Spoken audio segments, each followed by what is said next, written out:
I don't like Assassin's Creed 1. I love it.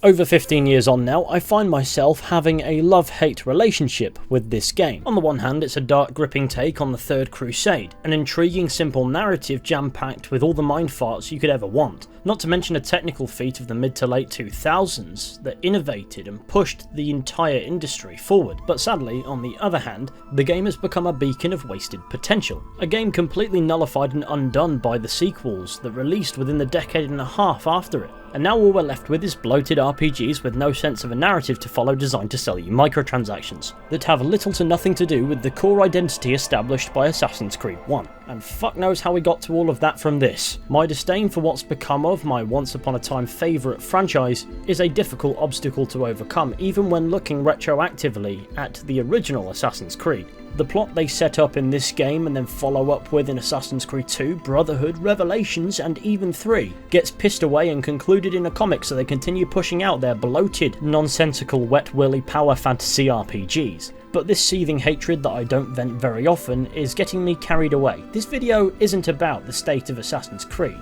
Yes, I like individual games within the franchise, but I have no respect for it, and I can't pretend that I do. It's impossible to respect something that has no respect for itself.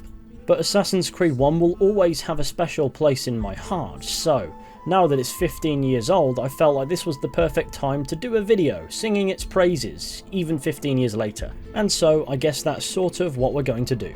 Please enjoy Assassin's Creed 1 15 years later.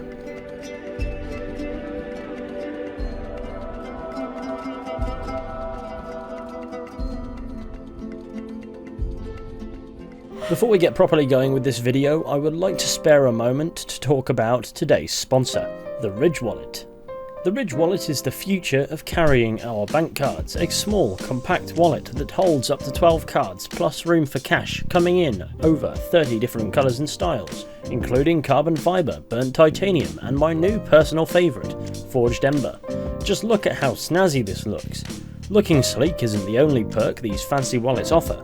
They come packing with RFID blocking technology to swerve digital pickpocketers, leaving no chance for a contactless theft, and these fellas are durable. I even ran one over in a previous sponsorship that I did with Ridge, twice actually, and aside from picking up some dirt from the tyres, they held up brilliantly. And all of that comes in a far less bulky design than your typical wallet. Now, Ridge also do key cases to keep your keyring much more organised and less clunky in the pocket. My favourite thing about these wallets is the function they offer without compromising on style. With all the designs available, you're guaranteed to find a wallet to suit your style and a matching key case, so when it comes to fashion, you never have to compromise. Over the past couple of years, I've got my hands on a few of these, and another thing that I love is the build quality is incredible. These bad boys have over 50,000 5-star reviews and come with a lifetime warranty. Should the worst happen to your new sparkling wallet, you will have nothing to worry about. With Christmas coming up, the Ridge wallet makes for the perfect gift. Head over to ridge.com/Fizhy via the link in the description for up to 40% off up until the 22nd of December. That's ridge.com/Fizhy. And now, back to the video. I could start this video by talking about the story or anything related to the game, but I want to tell you a different story. And that story is how I found myself playing Assassin's Creed to begin with. I've always seen myself as having been around since the beginning, but that's not entirely true. Figuratively, I suppose, but literally, no. Assassin's Creed initially launched on the 13th of November 2007. At the time, I was young and didn't possess an up-to-date console. I owned an original Xbox and a PS2. My favourite pastime? Brutal slide tackles in FIFA 2004. I was a troubled child. Don't ask. I don't think it was until late 2009 or early 2010 when my dad acquired an Xbox 360. My parents were divorced and lived 250 miles apart from one another, and I'd spend most of the year at my mother's, playing Driver 3 on the PlayStation 2, or acquiring the sick satisfaction of laying waste to somebody's shins in FIFA. But when I was at my dad's, I'd give the Xbox 360 a good old go. At the time, it was mind-boggling to me. It felt so advanced. Other games started to feel old. And the game that happened to introduce me to this generation was Assassin's Creed. This game had me hooked more or less from the moment I started playing. I'd be up as stupidly early in the mornings as possible, just so that I could dive into yet more of this game. I remember feeling shivers of anticipation as the Xbox 360 start screen played. At the time, was I too young to be playing this game? Well, maybe, but I was deranged anyway, so what harm did it do? But immediately, Assassin's Creed had me hooked.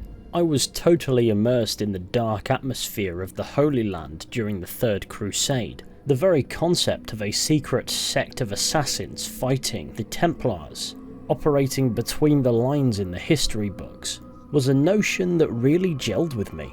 I'd always had a love for history, and Assassin's Creed used that to its advantage very well. That being said, I would frequently get distracted by this game's combat system, especially after I discovered the counter-kill. I spent simply far too much time in Acre, massacring the guards for no reason, aimlessly wandering the city to end the lives of any who would challenge me. Being able to do this and then not having to hide the body in a freezer was enjoyable beyond expression, and then, when I finally finished the game, we huddled around my dad's Acer laptop and watched the gameplay demo for Assassin's Creed 2. I believe it was either being marketed or it was out at this time. For the few months that followed, every time my dad would call after I returned to my mother's, I remember asking if he'd got Assassin's Creed 2 yet. I was so eager to play that game that it was practically all I could think about. So whilst I wasn't around from the absolute beginning, Assassin's Creed 1 is the game that got me initially hooked on this franchise. So what I'm trying to say is there is one man to blame for Assassin's Creed ever being in my life, and that's my father. But that's how I got into Assassin's Creed to begin with. Now we can actually talk about Assassin's Creed 1. The story of Assassin's Creed 1 goes as follows. We play as Desmond Miles in the year 2012. He's been abducted by Abstergo and strapped into an Animus, a machine that allows him to relive the genetic memories of his ancestors. As an adult replaying this game, I find myself wondering how this plan never backfires and we don't catch a man who's been dead for 1,000 years wanking. So this machine allows Desmond to relive the memories of his ancestor Altair, a member of the Levantine Brotherhood of Assassins. During the Third Crusade, specifically in 1191, we're introduced to the three tenets of the Assassin Brotherhood: stay your blade from the flesh of the innocent, hide in plain sight, and never compromise the Brotherhood. Three sacred rules that Altair breaks straight away, which brings calamity to the doorstep of the assassin's stronghold in Masyaf. After repelling the Templar attack, Altair is reminded of the creed he's betrayed. There are rules. We are nothing if we do not abide by the Assassin's Creed. 3 simple tenets, which you seem to forget. I will remind you. First and foremost, stay your blade. From the flesh of an innocent. I know. And stay your tongue, unless I give you leave to use it. If you are so familiar with this tenet, then why did you kill the old man inside the temple? He was innocent. He did not need to die. The second tenet is that which gives us strength. Hide in plain sight. Let the people mask you such that you become one with the crowd. Do you remember? Because as I hear it, you chose to expose yourself, drawing attention before you'd struck. The third and final tenet, the worst of all your betrayals. Never compromise the Brotherhood. Its meaning should be obvious. Your actions must never bring harm upon us, direct or indirect. Yet your selfish act beneath Jerusalem placed us all in danger.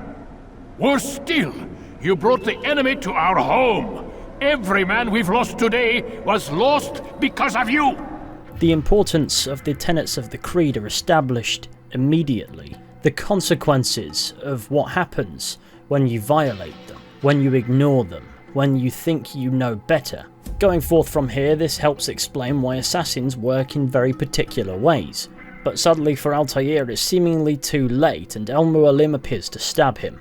We're pulled out of the Animus, we get a little modern day segment, we get to eavesdrop on a little argument between Vidic and Lucy, we get to go to sleep, we get locked in our room only to wake up with Warren Vidic standing and staring at us, like the perverse old man that he fucking is. A brief philosophy lesson later and we're thrust back into the Animus only to discover that Altair hadn't been stabbed, he saw what Al-Mualim wanted him to. It was an illusion. However, he has been demoted and Al-Mualim has taken his weapons and somehow his abilities.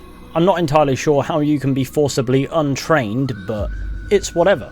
Altair is given a chance at redemption, and in order to achieve this, he must kill 9 men. And for every kill, a rank, a weapon, and an ability will be restored. However, all Al-Mualim provides him with are the names of his targets and the cities in which they can be found. So he must travel across the Holy Land to the cities of Damascus, Jerusalem, and Acre, where he must become one with the crowd and acquire information regarding his targets by walking the streets, jumping across the rooftops, eavesdropping on conversations, picking pockets, beating people up who possess information and then killing them, and performing random challenges for informants to give you information they already possess. We don't talk about those guys, I avoid them wherever possible. These tasks embody the tenets of the Creed. Hide in plain sight. Pretty easy to do when the guards never question why one of the monks is heavily armed. Stay your blade from the flesh of the innocent. Unless they know too much, then kill them. And never compromise the Brotherhood. Yep.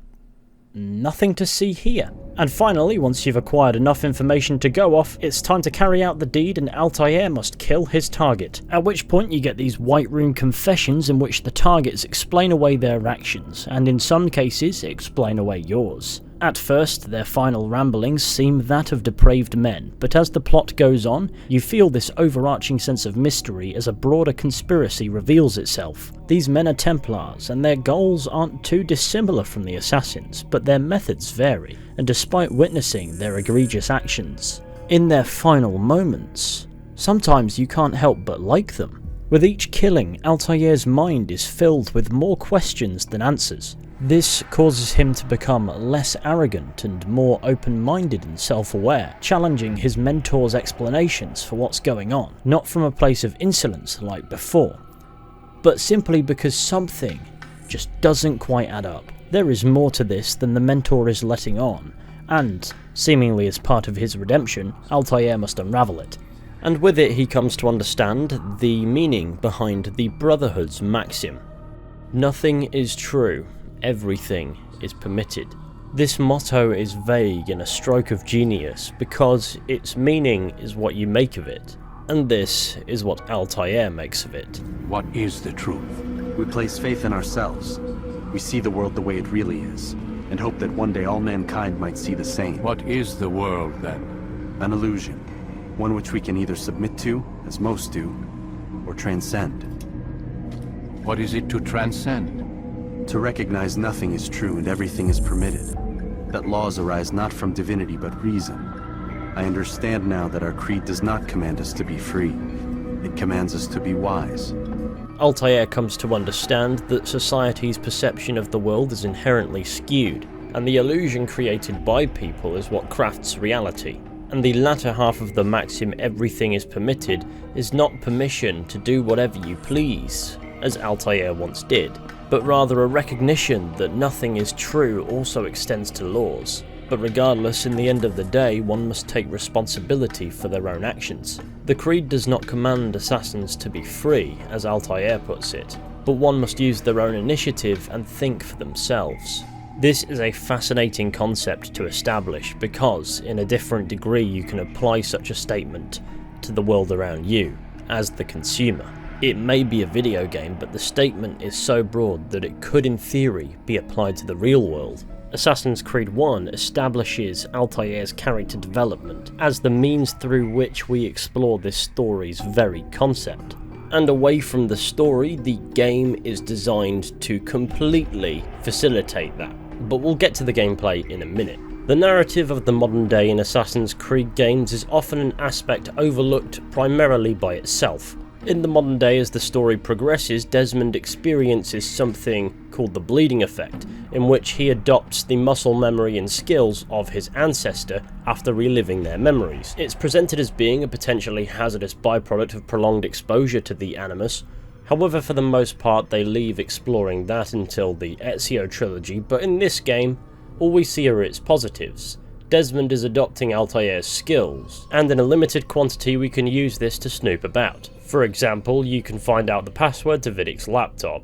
You can also pick his pocket and steal his pen. I'm not entirely sure why, but considering it's an access key pen, I presume this helps you gain access to his laptop as well. Above all else, it's just Desmond demonstrating his adopted abilities. Off of that, the modern day functions as a mystery in itself.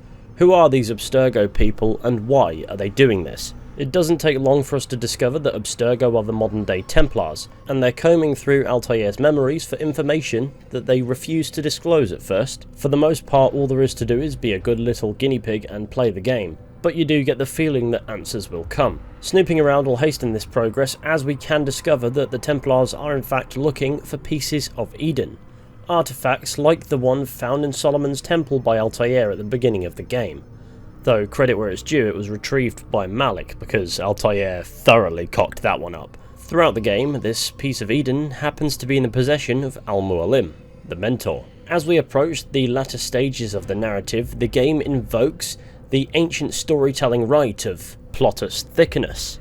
The final target on our list of 9 is Robert de Sable, the Grand Master of the Knights Templar, who's believed to be present in Jerusalem. However, when the time comes to strike, he's not there, but in fact there is a decoy, and not even a very good one. It's very obviously, like a woman, considering that this woman was not Altair's target. Showing his development, he chooses to spare her life, after she reveals that Robert has in fact gone to Arsuf. Without even reporting back to the Mentor, Altair knows that is where he must go, and ventures straight there, clashing his way through hordes of soldiers, just to kill one man. This is a long and tedious segment, but thanks to all the skills you've come to learn throughout the game, you're more than well equipped. Finally, we have an encounter with King Richard the Lionheart, who for some reason, instead of killing us on the spot for, being an assassin, allows us to duel Robert de Sable. Oh, and all of his men, of course, because otherwise it would be too easy. Upon killing him, we're slapped in the face by a mega revelation. There is one more conspirator remaining alive. However, unlike the others, he sought to keep the power for himself, sending Altair to kill the rest. Al-Mualim, the Mentor. Cinnabit Rob, thanks for that information. With the 9 Templar conspirators dead and Al-Mualim seemingly having what he wants, the piece of Eden, the power, all to himself, there is only one thing left to do, and that is to ride straight back to Masyaf and confront the Mentor. Upon arriving, the atmosphere is dark and oppressive. The people are seemingly enthralled by some spell. Under Al-Mualim's control, the stronghold's guards attack us, but assistance arrives in the form of Malik. A character Altair was at odds with at the beginning of the game is now his greatest ally, consolidating that the Altair that stands before us now is not the same Altair that we saw at the beginning of the game. In confronting Al-Mualim, the Mentor uses the apple as a weapon against Altair, claiming it to be proof that nothing is true and everything is permitted. He uses the apple to craft illusions, making Altair fight the 9 men that he's killed. After they've been dispatched with, Al-Mualim creates replicas of himself that Altair must fight, and after that, it's one-on-one. The surest way to cut out the bollocks here is a hidden blade counterkill. You can't go wrong with it. Kills him instantly. Impossible. The student does not defeat the teacher. الشيء واقع مطلق بل كل ممكن. So it seems. You have won then. Go and claim your prize. You held fire in your hand, old man. It should have been destroyed. Destroy the only thing capable of ending the Crusades and creating true peace? Never. Then I will. We'll see about that. I applied my heart to know wisdom, and to know madness and folly. I perceived that this also was a chasing after wind, for in much wisdom is much grief. And he that increaseth knowledge, increaseth sorrow. Destroy it! Destroy it as you said you would! I can't. Yes, you can, Altair.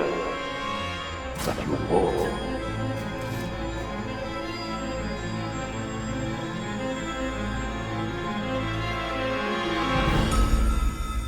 What this means is entirely unclear at this point. However, the mystery appears to have only just begun. The apple appears to reveal locations around the world, possibly other pieces of Eden.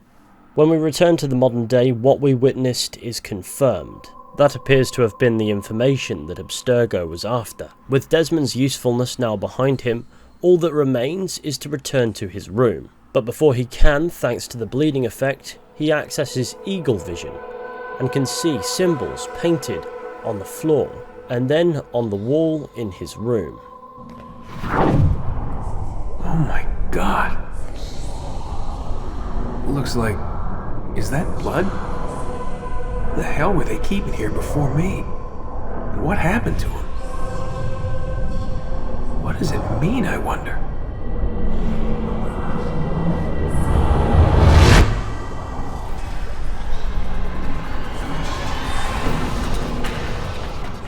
And with that ending, you know that this story is only just beginning, establishing a brilliant sense of mystery. This story that is yet to make sense because there's simply too much information to take in and it doesn't really lead anywhere just yet, and that's by design.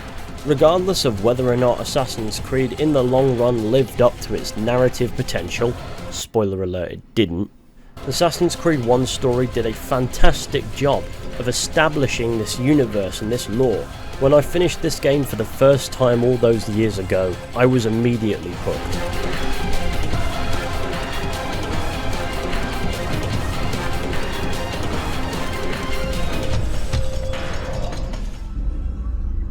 Gameplay in Assassin's Creed is a somewhat complex system that's very to the point and focused.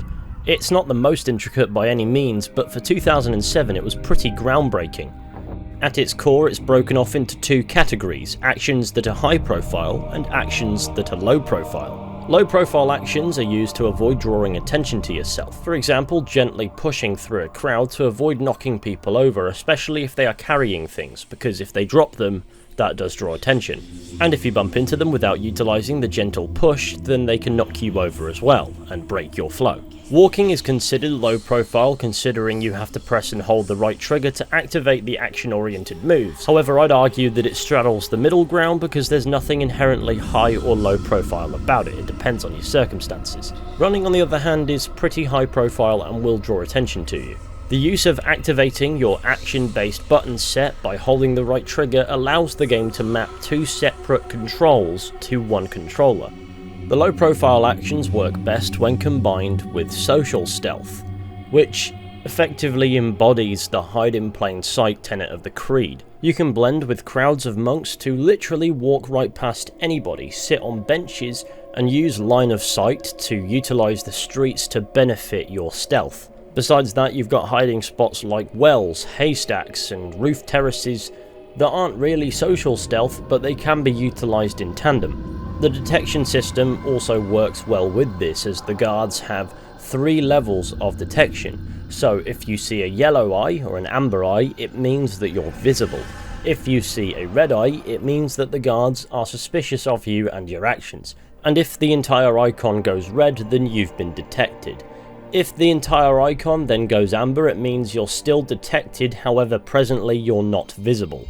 This doesn't mean you absolutely must avoid detection, as the game puts you in plenty of situations where your only outcome will be through combat. So the game sports a pretty simple but yet well-versed combat system that allows you to counter kill, combo kill, and just hit people and get hit, so don't do that. The limited variety of finisher moves are quite satisfying at first, but after a while, finding yourself in combat repeatedly is going to get tedious, but that's unavoidable, and the game does have a habit of switching it up as you progress, as you face more challenging enemies, and also retrieve more weapons and more abilities in Altair's arsenal.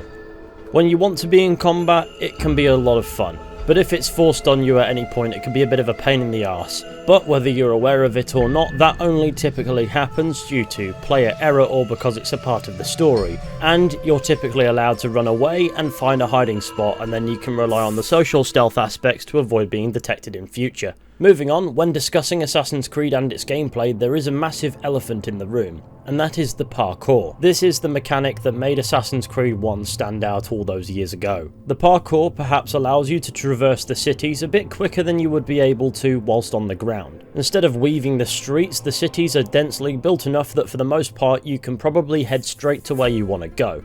There will be guards up on the roofs, especially in the latter stages of the game, but it also helps with remaining undetected, as you aren't on the ground to be detected by the vast majority of guards, and if you are detected, more often than not you'll find yourself in an isolated scenario where all you have to do is dispatch of one guard or hide. Taking to the rooftops makes you feel safer, especially when you're escaping after completing an assassination, but I feel like its biggest benefit comes from the fact that it's just fun and satisfying. The parkour makes a point of granting player agency, which means that what you do is up to you. You can cancel moves halfway through as long as it keeps up the flow. If you generate this flow, you'll feel like you have momentum, so you're going quickly. However, it can just as easily break down, and the parkour system isn't without its clunkiness as well. But taking to the rooftops, whether for strategic value or simply just because, is a fun thing to do. And Assassin's Creed 1 gets it right for the most part, allowing the player to be in control for the vast majority of the time.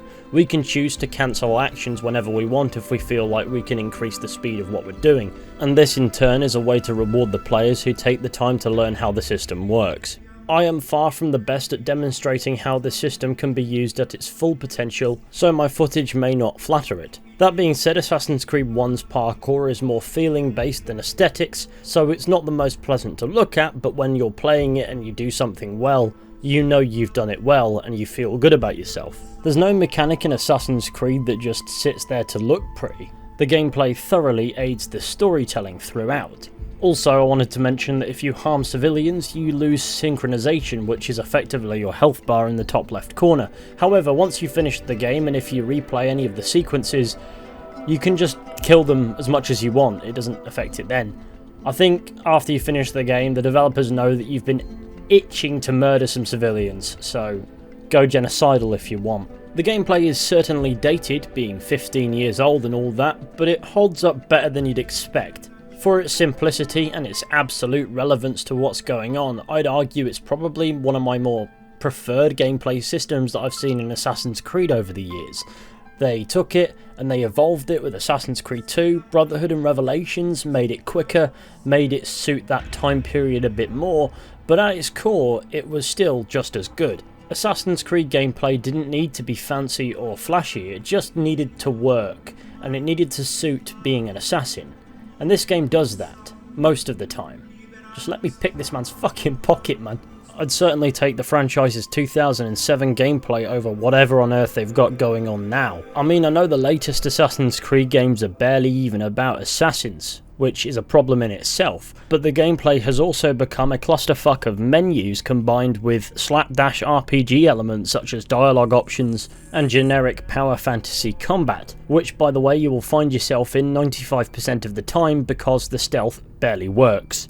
But perhaps the biggest problem with the Assassin's Creed games of now is you don't feel like you're in control. In Assassin's Creed 1, player agency is paramount, but over the years that was slowly chipped away, sometimes to its benefit and other times to its detriment. Assassin's Creed gameplay worked at its best when it didn't assume what you were going to do for you in an automated system that forces you into combat, for example in Assassin's Creed Valhalla, Origins and Odyssey. The older Assassin's Creed games gave you this detection window because it gave you time to decide whether or not you wanted to fight, wanted to hide or wanted to simply take off and run. Now the games have no detection window and you're instantly detected because it assumes that you're going to want to fight and get it out the way. As for parkour, it's shifted from Assassin's Creed 1's control-based system to a more animation-based system. You could cancel a move to combine it with something else, or combine moves together, but in more recent Assassin's Creed games you've got to let the animation play out. There's no learning curve to a system like that, it is just what it is at face value, whereas in Assassin's Creed 1, You had to take the time to learn the system in order to use it most effectively, and whilst the game never forces you to be inch perfect, it was certainly worth the investment of time. This is just another example of something integral to the Assassin's Creed games of old's identity that are no longer present in Assassin's Creed games. And that does piss me off. Beyond that, Assassin's Creed 1's gameplay still stands out, not necessarily because it's the most advanced and flashy now, or at least you would hope not, but because it has character. The gameplay provides a charm that you can only get from Assassin's Creed. If you like how Assassin's Creed plays, then Assassin's Creed is the game to play to get it, or at least it used to be, and it doesn't now. How they pissed that one away is honestly beyond me. In a world filled with plenty of games where many simply just do an okay job of doing what everybody else is doing, Assassin's Creed 1 was the perfect baseline to simply not do that, and yet somehow that's what Assassin's Creed became. Before we conclude this little monster of a video, I wanted to touch down on some other categories, even if only briefly, to talk about those. For example, whilst Assassin's Creed 1's side content is perhaps its weakest element, I don't feel as if that's to its detriment. The open world is simply a backdrop constructed to help elaborate the narrative. It's not necessarily an open world for the sake of being an open world. There are things to do for completionists, however, such as roam the open world to collect all of these flags. They don't do anything, they're very much so a pointless collectible. But according to Patrice Désilets, there are roughly 420 flags in Assassin's Creed 1 and they're all useless. The reason was to show gamers that sometimes collection is a waste of time. Longer term, Ubisoft as a company didn't get the gist, and Assassin's Creed has been littered with pointless collectibles ever since. And then when it reached its vapid RPG era, it became redundant loot instead. I'm not sure why you'd use resources to put a waste of time in your game, as surely making a fun experience without them conveys that message equally as well, if not better. So basically, there are flag collectibles as a meta-commentary rather than a mechanic. Completionism leads to self-loathing, and possibly therapy. And then you have Templar mini-bosses hidden in the open world. They're not that much tougher than your regular guards, so they should be pretty easy to kill, but they do love throwing you about the place, so before you learn the grab break, you're in trouble. There isn't an awful lot to talk about in this department. Assassin's Creed 1 doesn't really have side content, just an absolutely daft number of collectible flags and some Templars. I mean, not all of the investigations prior to getting your target are mandatory. Usually you can get through on 2 out of 6 or 3 out of 6, so maybe those count, but they also don't. In other words, the informants are optional side content because fuck 'em. But yeah, besides that, Assassin's Creed really doesn't have anything. But it doesn't need to, the game fits its purpose relatively well. On the topic of atmosphere, Assassin's Creed does a fantastic job of subtly conveying the correct sort of vibe. The music is far from memorable, but it is appropriate for the undertones of mystery that flow through this entire game. The visuals incorporate glitches to remind you that the Animus is effectively a simulation and you're not really there. It's not usually the way to go with games, but Assassin's Creed sets itself up to be somewhat self-aware, so it adds to the atmosphere of being in the Animus. The third thing I want to talk about in this department is the use of colour to define one location from the next, among other differences of course. Masyaf on the whole is bright but mysterious. It doesn't necessarily feel immediately unsafe, but you don't exactly feel safe. This is supposed to be your sanctuary and your stronghold, but the music that plays whilst you're here tells a slightly different story. The visual atmosphere versus the audio atmosphere feel like they work against each other to make sure that you're not entirely sure what to make of this place to begin with. Damascus is a sunny city. You feel like for the most part it's been spared the damage done by the Crusades. Whilst it's not entirely true, it feels like Damascus is very far from the front lines. It presents itself as a hopeful city full of prospects. So the atmosphere they've gone for here is the city within doesn't feel tampered with. Jerusalem has a bit of a green tone going for it. Jerusalem's atmosphere is that of a city contested, a city that has changed hands more than once over the course of the Crusades. The atmosphere is that of a place slightly darker and more damaged by the present conflict. But Acre is by far my favourite in this respect because it's a much darker, more depressing environment. This is where you truly see the damage done by the Crusades at its most fresh. Occupied by the Crusaders, Acre feels cold and miserable. It feels less like the Levant and more like Western Europe. There are even dead bodies in the streets to sow this horrible feeling that something terrible has happened here. This truly feels like somewhere the Assassin Brotherhood would have work to do. I think Assassin's Creed 1's characterization of these locations is quite simple, but it's very effective whether it was intended to be or not, so props for that. To conclude this video, all I think I can really say is I miss Assassin's Creed. Not what it is now, because that's not Assassin's Creed. That's just the logo slapped on some random power fantasy RPG. I miss what Assassin's Creed used to be. A game about assassins, a game with purpose, a story that had a message to convey. But sadly, I've spent too long hoping and begging for a return to basics, a return to fundamental, a return to Assassin's Creed, for me to even care now. This is the point where you slap me with the retort that Assassin's Creed Mirage is all of the things that I'm asking for. But it won't be. The clue is in the name. It's a mirage, an illusion. Maybe it, as an individual experience, may be more in line with what Assassin's Creed should be, but Ubisoft's focus is clearly on a longer term plan that entails games that will barely resemble that. And besides, the story that began with Assassin's Creed 1 has been ravaged over the years, completely distorted until nothing makes sense anymore. The canon has been retconned to death, and for an actual assassin game to be an outlier in a franchise called Assassin's Creed, in favour of incredibly poorly made RPGs with no depth designed to sell you microtransactions as a priority by developers who aren't respected enough within Ubisoft to do anything else. It's an insult, it's not a gift. Look, I love the Assassin's Creed games of old. Assassin's Creed 1, 2, Brotherhood, Revelations, Black Flag. They're fantastic games in their own right, but it's my personal opinion that this franchise is simply far beyond saving. So I'm not interested in a return to form. I just want to see this franchise die. Let it die with whatever minuscule scrap of dignity it has left.